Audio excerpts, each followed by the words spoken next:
Alright, just this quick thing before the video starts. Fuck you, YouTube. Okay, now the video's demonetized. Probably. Maybe. Um, well, now at least Copper can't say that's family friendly, so I'm just gonna throw in a few words here. First of all, this is for people, 13 and up, so I don't get, abused by Copper. And also, fuck you, YouTube. Fuck you. Hey guys, Anime E here. Sorry for the late what if. School's a bitch, so I couldn't get to the scripts and recording, but I'm back now. Alright? However, the schedule from now on is going to be a little bit different. I'm going to do at least one video a week. That is a promise I can keep no matter how much work I have. I can do one video a week. However, if I do have extra time, I will post a second video. So expect one video a week from me now. Alright? Also, keep commenting the what ifs. It's giving me ideas, and I like that. Only Naruto and My Hero Academia what ifs for right now until I watch some more anime. So yeah. But now, enough of this. Well, actually no. But yeah, you read the title. This is part 5.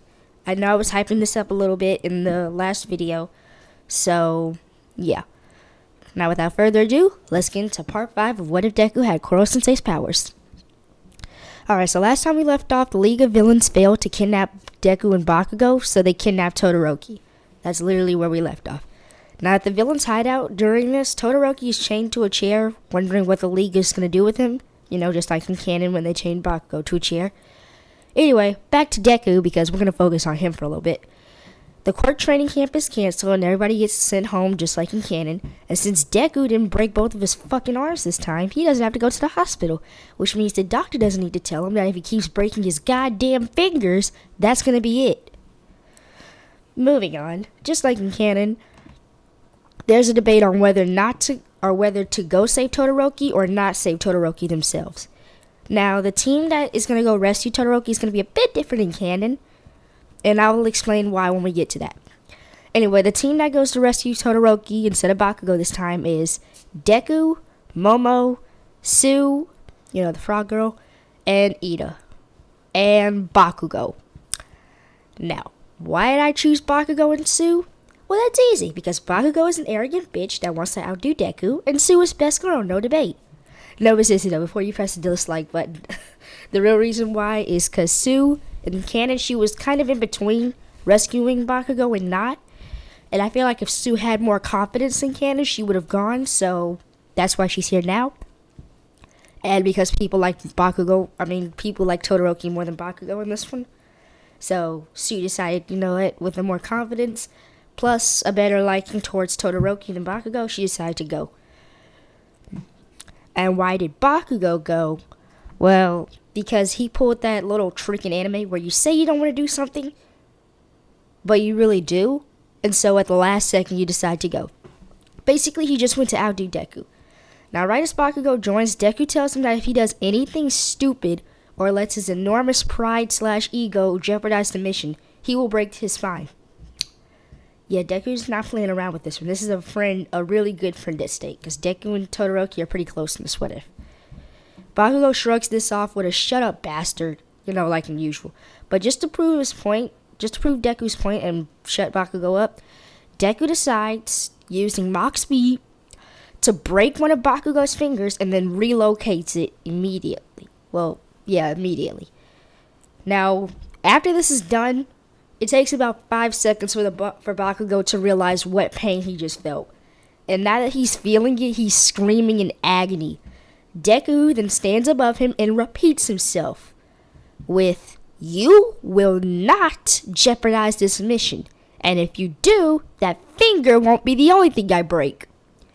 Yeah, Deku doesn't take shit from anyone anymore.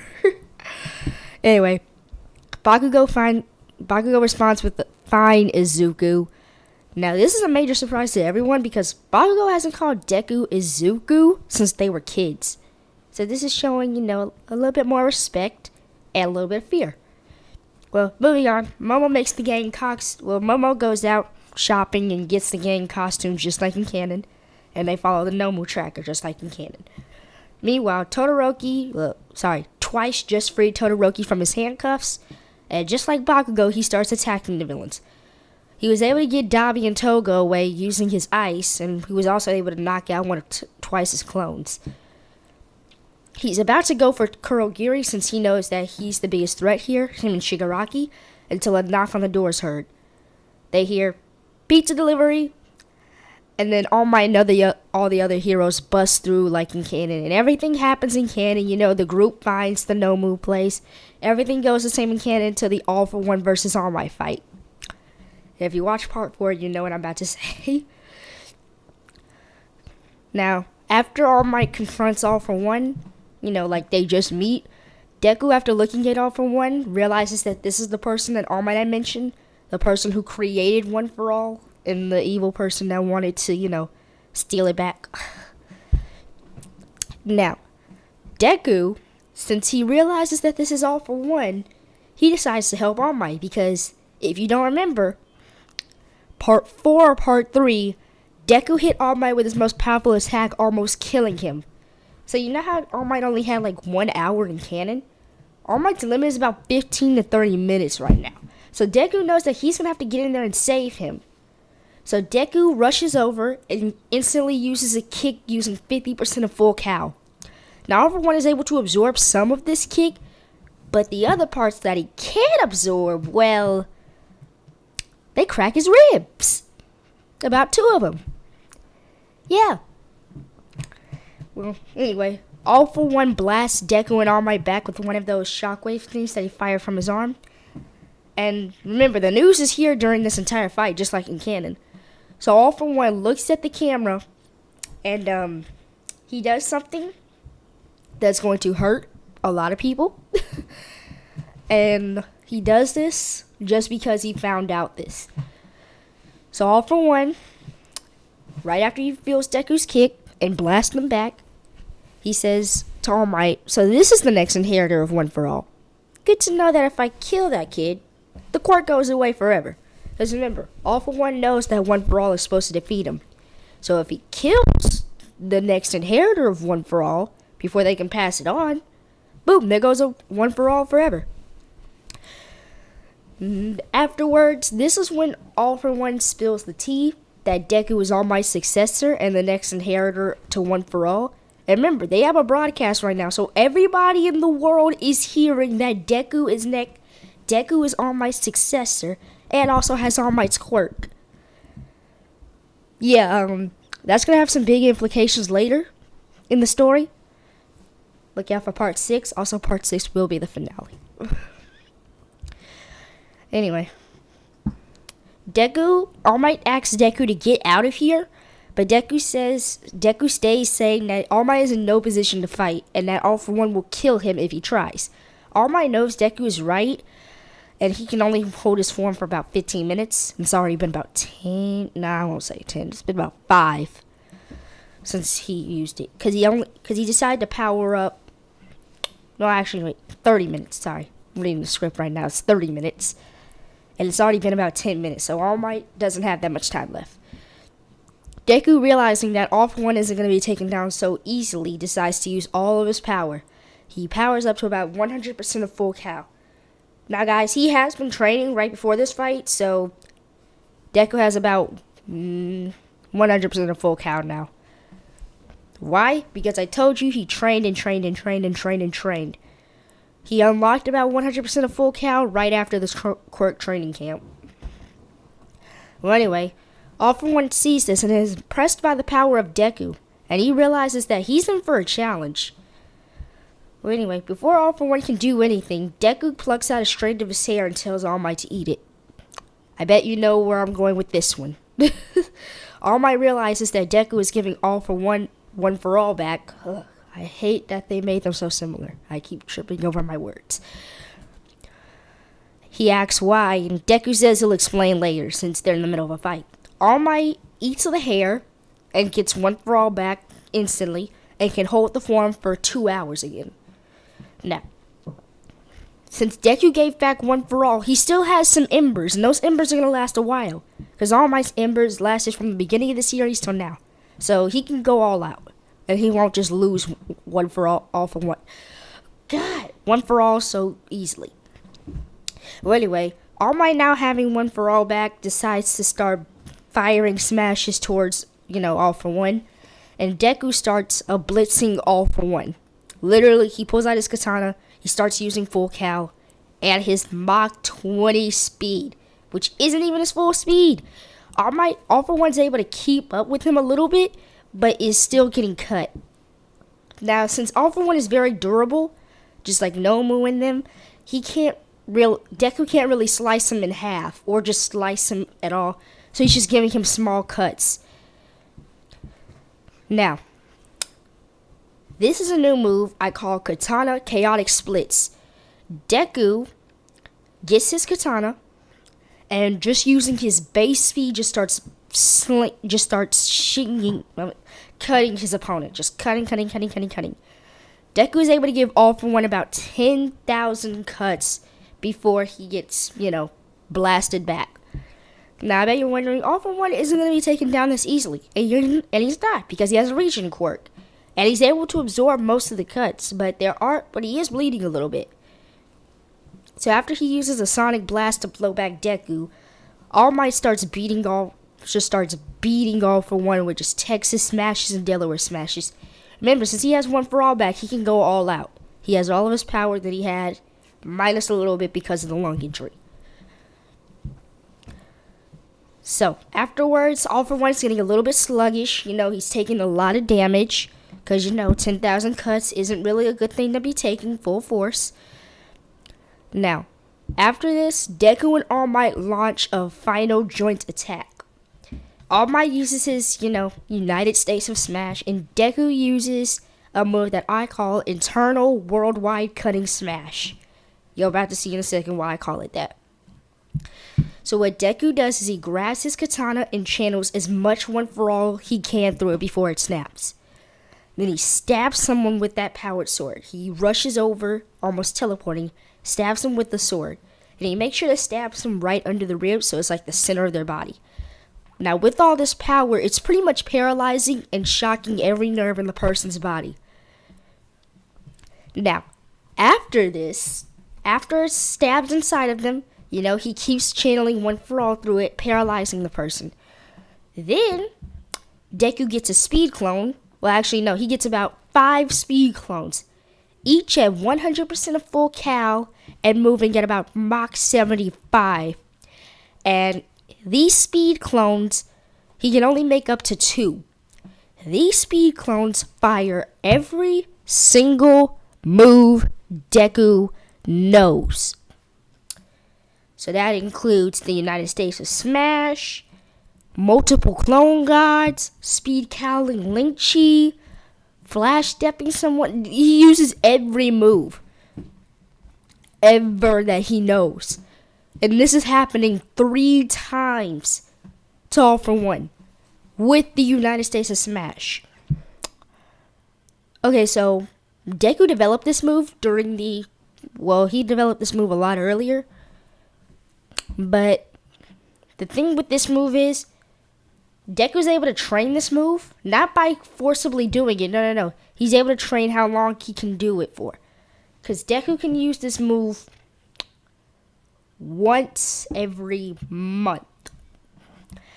And right after he uses this, he has about 30 seconds before he passes out for a 2-month coma. Yeah, Deku's not going to be moving for a while after this fight. Alright, so right after it's over, and All for One is actually dead, because you're not going to survive getting hit with the United States of Smash 3 times. That's just not going to happen. Anyway, All Might, before Deku passes out, All Might transfers One for All back to Deku using blood this time. Why blood? Because All Might didn't want to pluck out another piece of his hair, and he was already bleeding from All for One, so it just made sense to give it to him. Deku gets some of the blood, and then he passes out. And after using this joint attack, All Might collapses. He's passed out for a few weeks. Deku dies, and All for One dies. Nah, I'm just kidding. Deku doesn't die, but he does get put into a 2-month coma. But All for One actually does die, which is sad because they really wanted to use him for information, but whatever. Anyway, meanwhile, the Todoroki rescue team, Momo, Sue, Bakugo, Ida, they're all still nearby. And they were watching this whole fight because they didn't move away like in canon. They decided to stay since, Todoroki was already there. Plus, they had to fight the League of Villains before All For One teleported them. So anyway, they are shocked, surprised, and kind of jealous. Because you gotta remember what they just heard and what they just saw. They just saw... Well, first of all, they just heard that All Might's quirk, alright, the number one here, the most powerful person in the world, his quirk can be passed on. And that Deku was the one to inherit it. They also learned that Deku was All Might's successor. So, yeah. However, Bakugo is the most jealous and on his usual bullshit. I don't know why the fuck they make Bakugo so pissed off. I really don't understand. But yeah, but Bakugo mad on some bullshit. And is very jealous, decides to march over to Deku and try to eat his hair. Yeah, because All For One did spill the beans on how One For All works.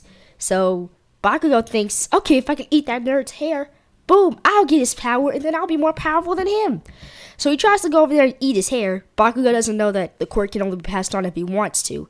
And since All Might, Deku, and All For One are now unconscious, he can't ask anybody that knows how the quirk works. So anyway, Bakugo tries to go over there and eat Deku's hair, but is stopped by Todoroki. He uses his ice to freeze Bakugo. Todoroki tells Bakugo to leave Deku alone, and that if All Might chose Deku, then they shouldn't interfere. And it was probably for a good reason, too. See, Todoroki is really good friends with Deku. Plus, he understands, like, okay, if All Might chose him, there's gotta be a reason. Now, I know what you're thinking. Wouldn't Endeavor immediately march over to Deku and try to eat his hair? He would, but he has more pride than that. The reason why is because how would he look on TV? Going down to this little kid, plucking his hair out and eating it. Yeah.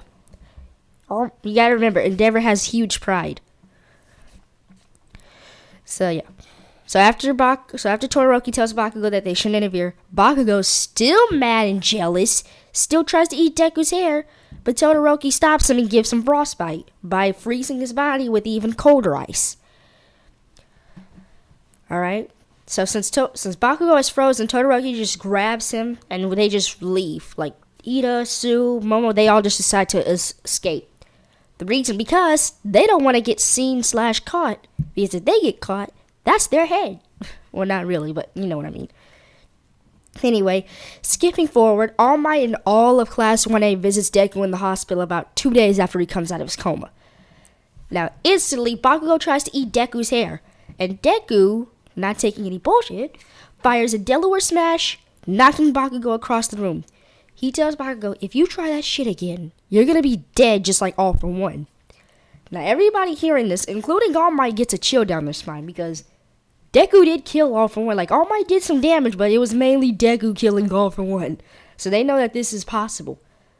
They also know that All For One is a villain that could have killed All Might. So that instantly makes Deku stronger than All Might. So they know not to mess with him. So they all just back up from Deku. And Bakugo, still mad, decides to ask All Might about this. Now remember, All Might is still their teacher. And since the tea is out, he just decides to come out and tell them how One For All works. Stating that it can only be given if the owner fully consents. Meaning no bribery, no forcing them to give it, not even scaring them. Now Bakugo is even more pissed off because now he can't even threaten Deku to give up the quirk. Because Deku has to 100% want to give it up. So all of Class 1A understands more about why Deku said to eat my hair in the battle. Because it transfers. And they also understand why Deku... Well, no, they don't understand why Deku got the quirk. They did ask All Might, but he decided to not tell them. Because, that would not be a good idea. Now, remember when I said that during the news broadcast, All For One spilled the tea that Deku was All Might's successor? Well, because of this information that's out, he's a lot more popular. And it's not like they can be like, oh, he was lying. No. It was given proof, and Deku literally used All Might's quirk during the fight. So, yeah. So everybody wants an interview with him or to be his friend. Everybody wants a piece of Deku. Not in that way, though. They just really wanted to get some time with Deku. He also has a never-ending paparazzi, and the news crew is always following him, asking him questions. It's bad. Deku can barely get any peace. He asked All Might for advice to see what should he do about these guys. All Might tells Deku to not say anything. It's bad enough that All For One told everybody about One For All. We don't need anything else leaking out. Alright, so about a week later, Deku gets out of the hospital and heads to class, and Aizawa announces the hero work studies. Now I know what you're thinking. Well, you're skipping over the entire provisional license exam. Guys, I said Deku was in a coma for 2 months. That does the super move training, the hero work, the hero exams. That would possibly do the Eri arc, but I'm not. I'm just gonna say that, I don't know, make something up for plot because I really like that arc. So yeah. So I'm really just skipping forward to the hero work studies, aka the Eri arc. But really 2 months, that's enough to skip forward to the hero festival. The UA festival. The festival where they host that thing for Eri, If you don't know who Eri is, what are you doing here? But yeah. So I would do that, but I feel like that's kind of a cheap way out, Plus I want to stretch this series into the last part for tomorrow, for part 6. Which will be out before the weekend. Well, anyway, so Deku gets to class, and Aizawa announces the hero work studies. So Deku's been out for 2 months, but he does have his hero license. I bet you're wondering, how does Deku have a hero license if he was knocked out during the hero license exam? Well, you see, after the All For One fight, and a couple of interviews with All Might, because, the police force and the government need to identify, alright, is what All For One said true? Is this kid your successor, and is your quirk passed on? Now, All Might has to answer truthfully, because, court of law, stuff like that. So All Might says yes, this is all true. And Deku was granted a full-fledged hero license. The reason being, because since Deku is All Might's successor, and he has proven that he was able to take down the most powerful villain there is. Yes, I know Overhaul and Shigaraki, but they don't compare to All For One. Not even close. Shigaraki's a good villain. I really like him. He's really cool. I like how they have like a little backstory for him, but he's nowhere close to All For One's level. Until he got All For One's quirk, but we're not going to go into that. But, yeah. So Deku was granted a full-fledged hero license with all the benefits and stuff. Instead, and I know you're thinking, but in the Camino Ward, if he would have done that, he would have gotten, arrested or blamed for. Guys, All Might was about to die. Deku was the only one that had the quirk powerful enough to kill All For One, and he was able to do that without killing anybody else. They decide to let this one go. Anyway, so Deku applies for the hero work studies, and he goes to Night Eye because, he heard he was a partner of All Might. And, he wanted to see what other people were like. A partner, he thought maybe he could teach him something, or maybe something about One For All. Now, this is when Deku meets Mirio. When he arrives at Night Eye's agency. Yeah, agency. And he does Night Eye's challenge. The challenge where you have to stamp the paper from him. Now, he completes the challenge in a matter of seconds. And I bet you're wondering, but he has future vision. He can see all his movements. Guys, future vision is great, but if your opponent can go up to 100 times the speed of sound and can casually do 20 times the speed of sound, when you're not even close to half the speed of a car, you aren't going to win. Future vision is not going to help you because you have the future vision to see, okay, he's going to do that, but you don't have the speed and reaction time to stop him. So, yeah. With that test done, Deku joins Night Eye, and this is where I'm going to leave off part 5, guys. Part 6 will be the finale. Alright? And I got a little announcement for you guys to make. Remember how I've been asking you guys to post Naruto what-ifs, My Hero Academia what-ifs? Well, you guys have until Sunday morning Central Time, since that's where I live, Central Time. Alright? Because on Sunday at 1 p.m. Central Time, I will pick out my favorite what if. I will go across all my videos. You guys know I like and heart every video. I read all of them. I may not reply to all of them, but I do read all of them. Trust me. That's why every single one of your comments gets a heart within about 2 days of you posting it. Because I frequently check up on the videos. So, I'm giving you guys a challenge. 1 p.m. Central Time, I will pick out my favorite what if. I will look across all 5 videos and all 6 videos if that gets out before the weekend. Alright, so I'll pick out my favorite part, what if, and I will start making part 1 to it. And whoever's the what if, whoever made the what if that is my favorite, they will get a shout out. Like when I did with No Cap, I will put their comment on screen, and tell you guys that was great. And this is going to be a thing I do every day. Every time the second to last part comes out, I will do this type of thing where I give you guys a deadline to post your what ifs, and then I'll pick my favorite, shout out, and do that. So look forward to that. So please comment your what if so you guys can get a shout out. And you guys know the other stuff, like, comment, subscribe, blah blah blah blah blah, and sub to the channel.